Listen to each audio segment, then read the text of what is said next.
Assalamualaikum warahmatullahi wabarakatuh. Perkenalkan, nama saya Nurul Fadila dari kelas B reguler 2020 Pendidikan Sejarah Universitas Negeri Medan. Baiklah, saya akan menjelaskan mengenai Eropa pada abad pertengahan, dominasi gereja dan dampaknya, serta Islam di Eropa pada abad pertengahan.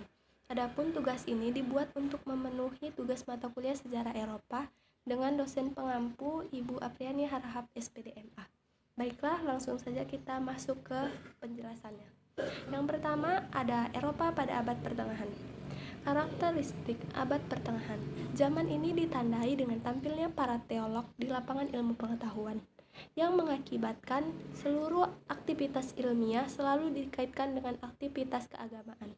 Semboyan yang berlaku bagi ilmu pada masa itu adalah Ancilla Theologia, yang artinya abdi agama. Zaman ini ditandai dengan abad ke-8 yang disebabkan perkembangan ilmu pengetahuan yang sudah ada sejak zaman Yunani Romawi menjadi terhenti di Eropa. Pada waktu itu, agama Kristen berkembang di Eropa. Kekuasaan gereja begitu dominan dan sangat menentukan kehidupan di Eropa. Semua kehidupan harus diatur dengan doktrin gereja atau hukum dan ketentuan Tuhan. Gereja tidak memberikan kebebasan berpikir yang mengakibatkan kemunduran bagi perkembangan ilmu pengetahuan di Eropa. Yang kedua, ada dominasi gereja dan dampaknya. Adapun dampaknya terbagi atas yang pertama di bidang sosial. Globalisasi mempengaruhi situasi aktual di Eropa dan dapat dikatakan membantu membentuk modernisasi Uni Eropa. Globalisasi memaksa Eropa untuk menghadapi tema-tema kunci saat ini, seperti perkembangan Asia dan perubahan iklim.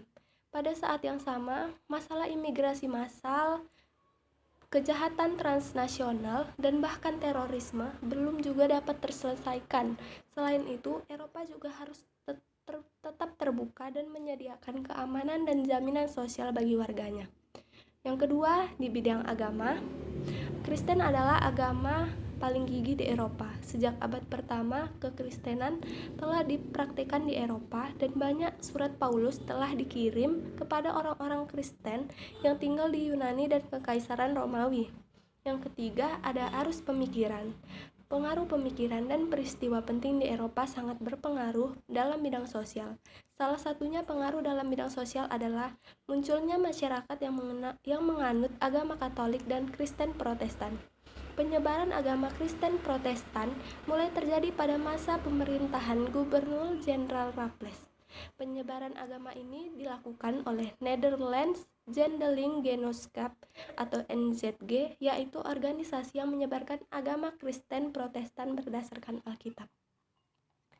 Dan yang ketiga, ada Islam di Eropa pada abad pertengahan.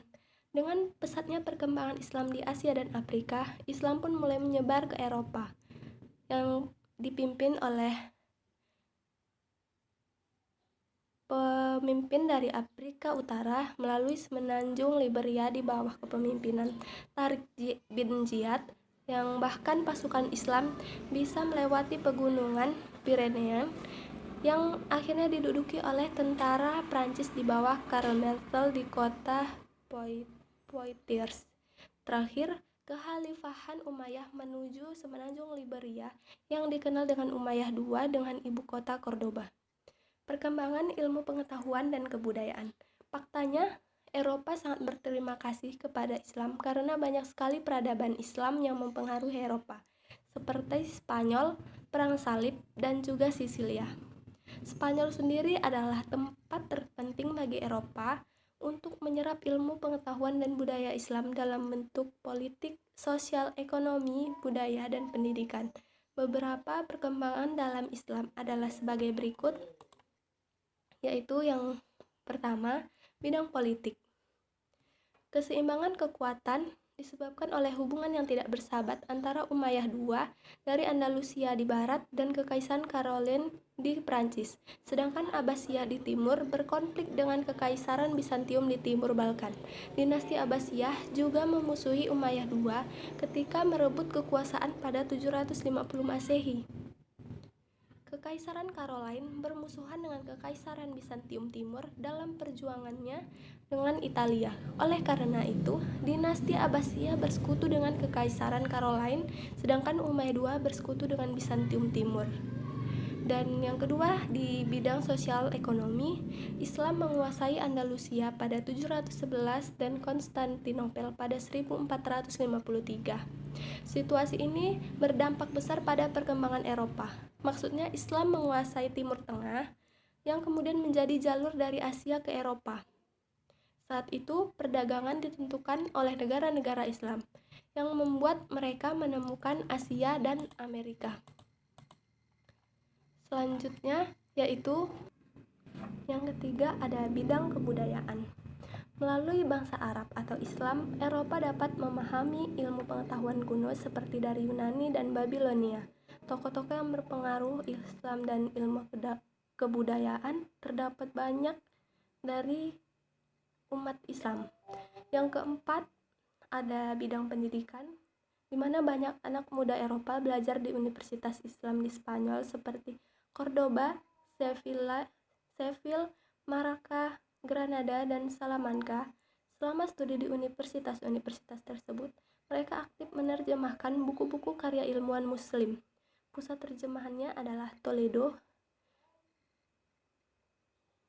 Nah, setelah kembali ke tanah air, mereka mendirikan sekolah dan universitas yang sama.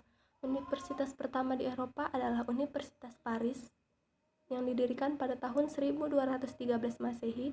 Pada akhir abad pertengahan di Eropa hanya terdapat 18 universitas. Di universitas mereka diajari ilmu yang mereka pelajari dari universitas Islam seperti kedokteran, sains, dan filsafat. Ada banyak gambaran tentang perkembangan Eropa di bawah pemerintahan Islam di bidang sains, teknologi, budaya, ekonomi, dan politik. Baiklah, sekian dari penjelasan saya, kurang dan lebih saya mohon maaf. Saya sudahi dengan wabillahi taufiq wal hidayah. Wassalamualaikum warahmatullahi wabarakatuh.